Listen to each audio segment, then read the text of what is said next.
I was almost asleep when the doorbell rang. Not a polite little ding-dong either. 3 hard presses, one after another, like whoever stood on my porch had already decided their emergency was my responsibility. I looked at the clock on the side table. 9:47 p.m. The lamp beside my chair was still on, throwing a soft yellow circle over the living room. I had been sitting in Margaret's old recliner, the blue one, with the worn armrest where her hand used to rest, when we watched Wheel of Fortune. She'd been gone almost 4 years by then, but some evenings I still sat there because the house felt less empty that way. The bell rang again. All right, I muttered, pushing myself up slower than I liked. My knees popped. My back gave me that sharp little warning it had been giving me since I turned 60. I'm coming. When I opened the door, my son stood under the porch light with 2 suitcases at his feet. Beside him was his wife wearing a cream-colored coat, holding a leather tote bag, looking calm as a bank manager. Dad, my son said, we're moving in. I blinked at him. Behind them, their SUV sat in my driveway with the hatch still open. More bags were stacked inside. For how long, I asked. My son rubbed the back of his neck. Just for a little while. Lee's situation got messy. His wife stepped forward before he could say more. It'll be easier if we just get settled tonight. We're exhausted. She said it like I had invited them. I looked at my son. Really looked at him. I waited for him to explain, apologize, say anything that sounded like he remembered this was still my house. He looked down and picked up one of the suitcases. That hurt more than the words. Still, he was my boy. 35 years old, sure, but in my mind he was still the kid who used to fall asleep in the back seat after Little League games, cleats muddy hair stuck to his forehead. So I stepped aside. Come on in, I said. His wife smiled like I had passed a test. They rolled those suitcases over my front threshold across the rug Margaret picked out at a flea market in Noblesville and straight into the hallway. I barely had the door closed when my daughter-in-law reached into her tote bag and pulled out a sheet of paper. Not regular printer paper, laminated. She handed it to me with both hands. I made a basic house schedule, she said, just so everyone knows expectations. At the top in neat black letters it said, House rules. I read the first few lines. Breakfast ready by 6 a.m. Bathrooms cleaned every night. Shirts pressed. Dresses hung, not folded. For a second, I honestly thought it was a joke. I looked at my son again. He avoided my eyes and pretended to adjust the suitcase handle. My daughter-in-law tapped the page with one manicured finger. Nothing unreasonable. Structure helps everyone. I felt something rise in my chest. Not anger exactly. Not yet. More like disbelief with a hard edge on it. This is for my house, I asked. She smiled. For all of us. I looked past her into the kitchen where Margaret's recipe cards still sat in a little wooden box by the stove. I looked at the refrigerator covered in old family pictures. My son missing his front teeth. Margaret holding him at Brown County State Park. Me with black hair and a tool belt. Then I looked back at that laminated sheet, and I smiled. Well, I said that's organized. My son let out a breath like he'd been holding it. That first night I gave them the guest room. Fresh sheets, clean towels. I even carried one suitcase down the hall before my right hip reminded me I was not 40 anymore. Thanks, Dad, my son said quietly when his wife went to get something from the car. I stopped in the hallway. You okay? He swallowed. Yeah, just a rough month.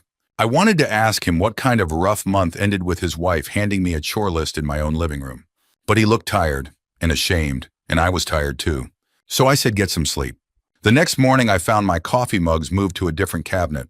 By lunchtime, the thermostat had been changed from 70 to 74.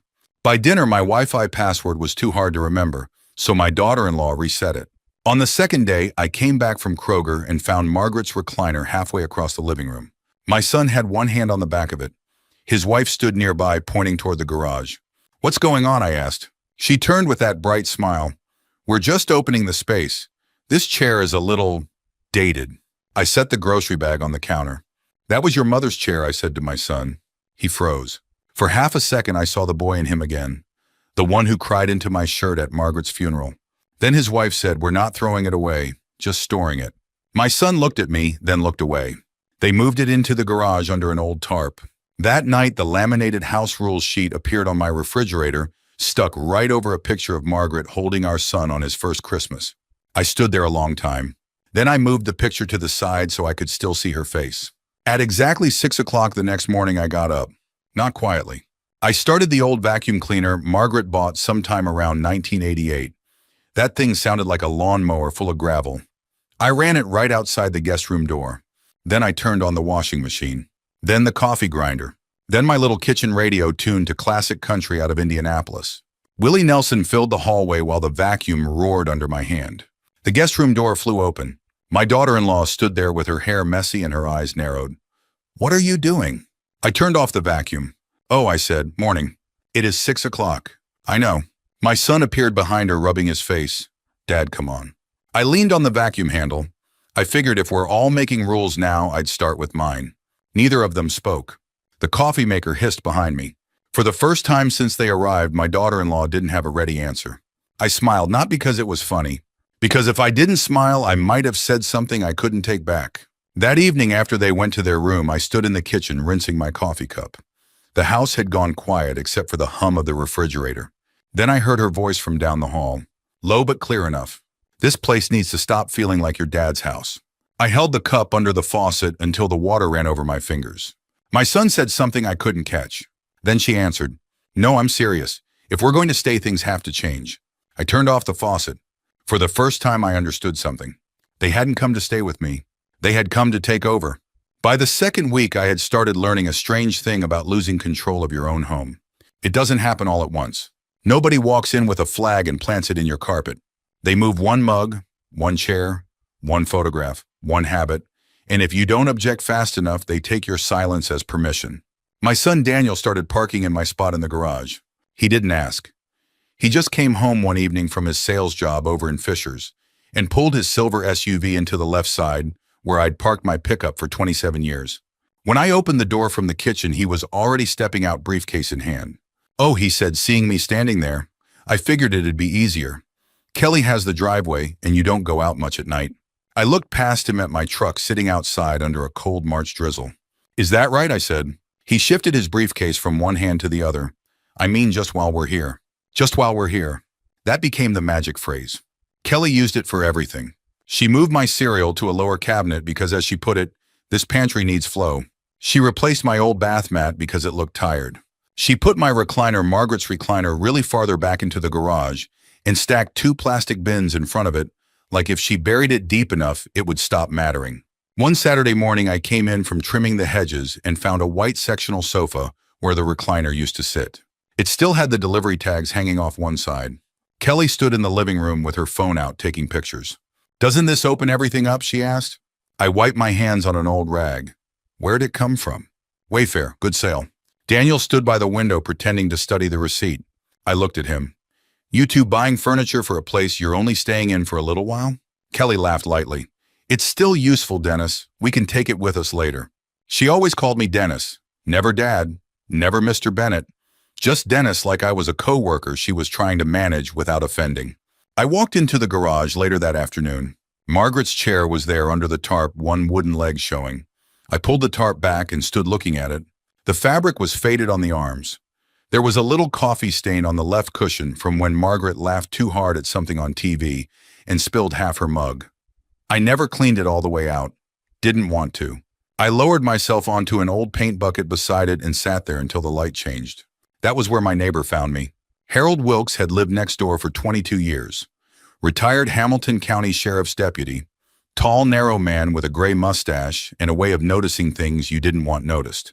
He knocked twice on the open garage frame. "You hiding from company or hiding evidence?" I looked up. "Both, maybe." He stepped inside and nodded toward the chair. That didn't move itself. No, Margaret would have put somebody in the ground for moving that chair. Despite myself, I laughed once. She would have started with a lecture, then gone from there. Harold leaned against my workbench. "They settling in okay?" I could hear the question under the question. "They're settling in," I said. He looked toward the house. Through the kitchen window, Kelly was moving around like she'd been born there. Daniel stood beside her, nodding at something on her phone. Harold followed my eyes. "People don't take a house all at once," he said. "They make you feel like a guest first." I didn't answer.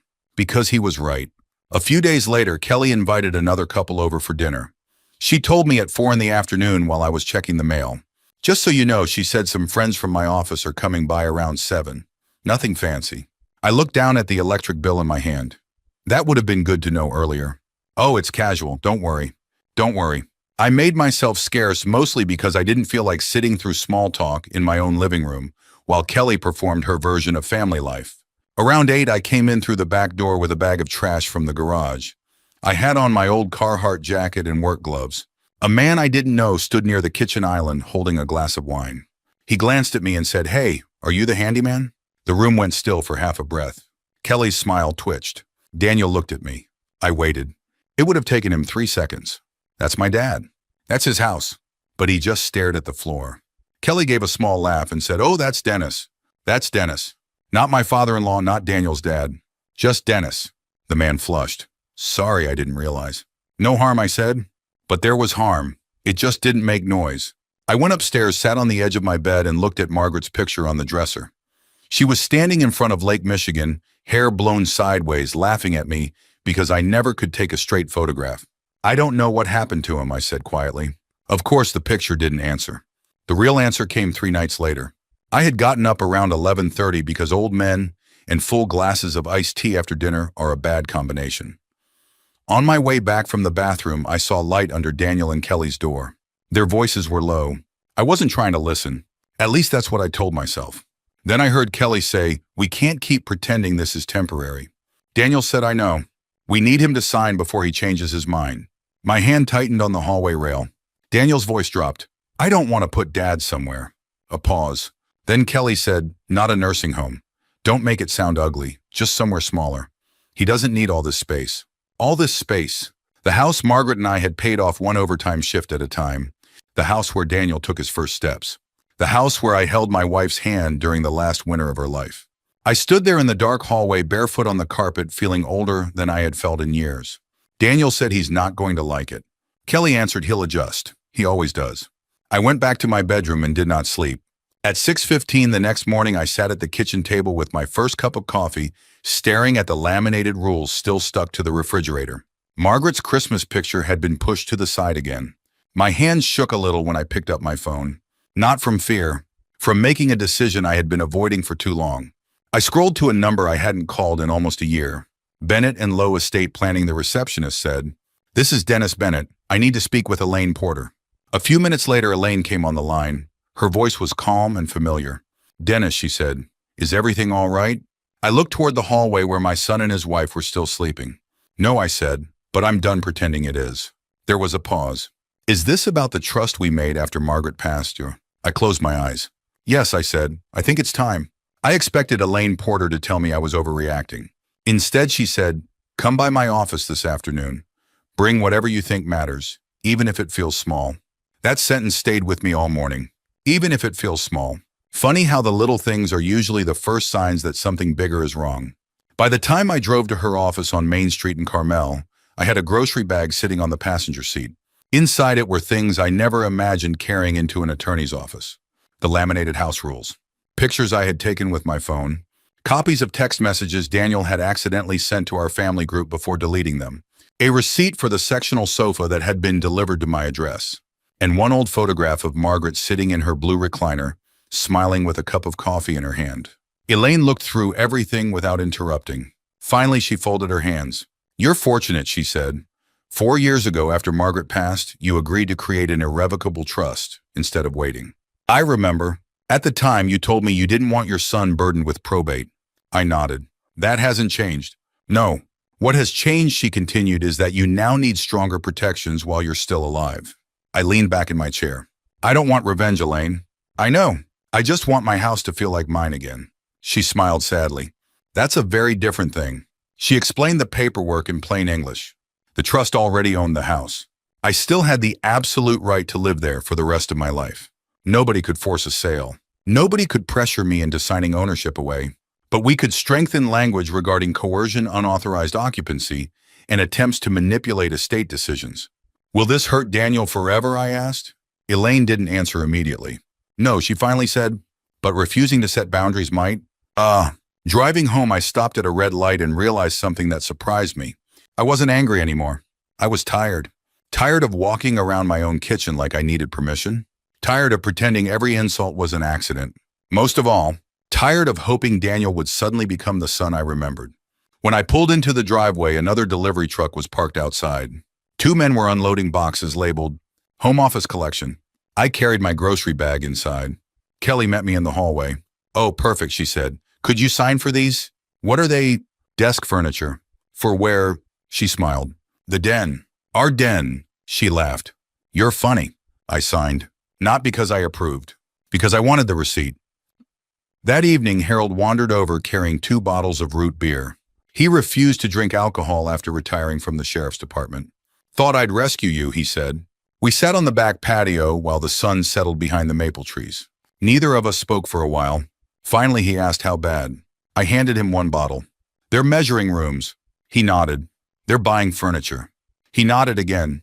They're talking about moving me somewhere smaller. That finally made him look at me. They actually said that. I told him everything. He listened without interrupting. When I finished, he took a slow drink. You know, he said, I spent 32 years answering family disputes. I remember. The ones that ended the worst weren't about money. No, they were about respect. He pointed toward my house. They stopped respecting you before they ever started wanting your house.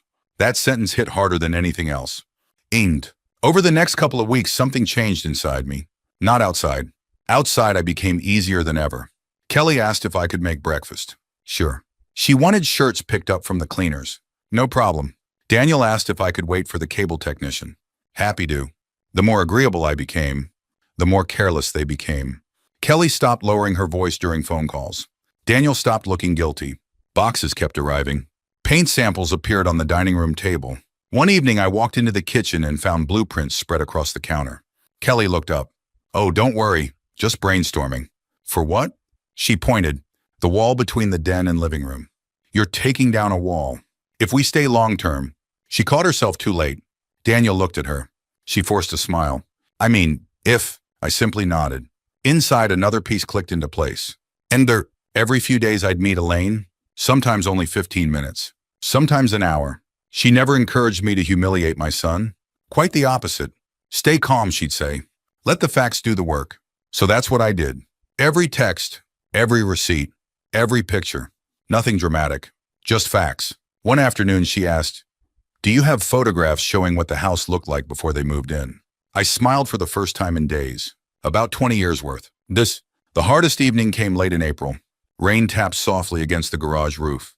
I pulled back the tarp covering Margaret's recliner. Dust floated through the beam of my flashlight. I sat down. The springs groaned the same way they always had. For a few minutes, I let myself miss her. If you were here, I whispered, you would have known what to do. Of course she didn't answer. But I remembered something she used to tell Daniel whenever he'd let kids at school push him around. Being kind doesn't mean letting people walk through you. I sat there for a long time thinking about that. Maybe I hadn't been protecting my son. Maybe I'd only been protecting myself from the pain of confronting him. There was a difference. A big one. The following Saturday morning, Kelly came into the kitchen carrying a notebook. Good news, she announced. I looked up from the newspaper. What happened? I booked the 4th of July barbecue. Booked? She grinned. My family, your family, neighbors, everybody. I folded the paper. That sounds ambitious. It'll be perfect. She flipped through her notebook. Oh, and I already told everyone the lawyer might stop by. I looked at her carefully. The lawyer? Yes. She smiled confidently. We'll finally get the paperwork handled while everyone's together. Daniel froze halfway through pouring his coffee. Kelly. She ignored him. It just makes sense. She looked back at me. I mean, once the house is officially in our names, we can really start renovating. Silence. She mistook it for agreement. So I'll tell everyone to expect good news. I slowly folded my newspaper. Then I smiled. I think that's an excellent idea. She beamed. Daniel looked from her to me. Something in my face must have unsettled him, because for the first time in weeks, he looked afraid. The 4th of July arrived hot enough to make the air shimmer over the driveway. By 9 that morning, Kelly had already taken over my kitchen. She had a clipboard in one hand and her phone in the other. Hot dogs on the left side of the grill, she called toward Daniel. Burgers on the right. We'll put the desserts on the island. She turned and saw me carrying a folding table out of the garage. Oh, Dennis, she said cheerfully, could you wipe these down before everyone gets here? I looked at the table, then at her. Sure. She smiled satisfied and walked away before I could even set it down. Harold, who had been pretending to trim the hedge along our property line for the last 10 minutes, caught my eye. You all right? He asked quietly. I will be. He nodded once. That's all I needed to hear. Around noon, the first cars started arriving. My younger sister Nancy brought potato salad. My cousin Rick showed up carrying 2 coolers full of soda. Kids ran through the backyard with little American flags in their hands, while somebody played old country music through a portable speaker. For a while, it almost felt like the family gatherings Margaret used to host. Almost. Then Kelly started giving people tours of my house. Our kitchen gets amazing morning light, she told one couple. She pointed toward the den. We're thinking of opening this wall up after the paperwork is finished. After the paperwork. Nobody corrected her because nobody knew the truth. Not yet. I watched Daniel standing beside the grill flipping burgers without saying much. He kept glancing toward me. Every time our eyes met, he looked away. Harold wandered over, carrying 2 paper plates. Mind if I steal a burger before the crowd does? Go ahead. He leaned against the fence beside me. You nervous? A little. You should be. I looked at him. That's supposed to help. He smiled. No. Then his expression turned serious. But you're doing the right thing. At 1:30, a black sedan pulled into the driveway. Elaine Porter stepped out carrying a slim leather portfolio. Kelly noticed her before anyone else. She clapped her hands together. Oh, perfect. She hurried across the yard. Elaine, we're so glad you could make it. Elaine smiled politely. Good afternoon. Kelly looked around at everyone gathered near the patio. This is wonderful timing. We can finally get the paperwork signed before dessert. Several relatives turned toward us. Nancy looked confused. Paperwork. Kelly laughed. Oh, nothing exciting. Dennis has decided it's time to transfer the house. Daniel's shoulders stiffened. He whispered Kelly, but she kept talking. It'll save everyone trouble later. She reached into a kitchen drawer and came back holding a new box of pens. I even bought these. Elaine looked at me. I nodded once. She understood. Kelly held out one of the pens. Whenever you're ready. I smiled. We won't be needing your pen. She blinked. What? I said, we won't be needing your pen. The backyard became strangely quiet. Even the children seemed farther away. Elaine opened her portfolio. Since there appears to have been some misunderstanding, she said calmly, Mr. Bennett asked me to clarify the ownership status of this property. Kelly's smile faded. Elaine continued. The home was transferred into an irrevocable trust shortly after Mrs. Bennett passed away 4 years ago. Kelly frowned. What does that have to do with today? It means, Elaine replied evenly, Mr. Bennett no longer personally owns this house. Several relatives exchanged puzzled looks. Elaine continued before anyone could interrupt. The trust owns the property. Mr. Bennett retains lifetime occupancy. He cannot be forced to leave. The property cannot be transferred simply because someone asks. Kelly looked at Daniel. Daniel looked at the ground. Elaine calmly removed several photographs from the folder. Over the past several weeks, she continued, Mr. Bennett has requested additional protections be added regarding attempts to pressure, manipulate, or coerce changes to his estate planning. Kelly folded her arms. This is ridiculous. Perhaps Elaine said the evidence will help explain why those protections became necessary. She laid the first photograph on the patio table. Margaret's blue recliner, covered by a tarp, hidden behind storage bins in the garage. Harold quietly looked away. My sister Nancy covered her mouth. Elaine placed down another photograph. The refrigerator. My family pictures pushed aside. The laminated house rules sheet hanging in the center. Breakfast ready by 6 a.m. Bathrooms cleaned every night. Shirts pressed. Dresses hung not folded. Nobody laughed. Elaine laid down copies of printed text messages. One highlighted sentence read, This place needs to stop feeling like your dad's house. Another, We need him to sign before he changes his mind. Then another, just somewhere smaller. Silence spread across the yard. Not awkward silence. The kind that settles when everyone suddenly understands the same thing. Kelly recovered first. This is completely out of context. Elaine didn't argue. She simply produced another page. Furniture invoices. Delivered to my address. Measurements for remodeling. Notes labeled, future office. Primary bedroom expansion, open living space. My cousin Rick slowly looked from the papers to Kelly. You already planned renovations. Kelly opened her mouth. Nothing came out. Harold finally spoke. His voice stayed calm. That chair belonged to Margaret. He wasn't talking about furniture anymore. Everybody knew it. Nancy quietly wiped a tear from her cheek. Daniel finally lifted his head. He looked at the picture of his mother's chair, then toward the garage, then at me. His face crumpled. His voice cracked. I knew. Nobody moved. Nobody interrupted him. I knew Kelly wanted the house. He swallowed hard. I kept telling myself it would never go that far. He looked straight at me for the first time in weeks. I was wrong. Kelly grabbed his arm. Daniel. He gently pulled away. No. His voice became steadier. No, Dad deserves to hear this. He turned fully toward me. I should have stopped it. I should have spoken up the first night. When she handed you those rules, when she moved Mom's chair, when they thought you were the handyman. His eyes filled. And I didn't. Kelly stared at him as though she'd never seen him before. You're really doing this. Daniel answered without looking at her. Yes. For the first time all afternoon, I saw my son. Not the frightened husband. Not the man hiding behind silence. My son. Elaine quietly closed the folder. My work here is finished, she said, but mine wasn't. I took one slow step forward, looked at my son, then at the dozens of people standing in my backyard. Finally, I spoke. Nobody said a word. The only sound was the soft hiss from the grill where a couple of burgers had started to burn. I looked at Daniel, then at Kelly. I had imagined this moment more times than I cared to admit. In every version, I thought I would feel victorious. I didn't. Mostly I felt tired. I appreciate everyone's coming today, I said quietly. But I think we all know this barbecue stopped being about hamburgers a while ago. A few people gave nervous little laughs. They faded almost immediately. I turned to Daniel. When your mother was dying, she worried about one thing more than anything else. He lowered his head. She wasn't worried about the house.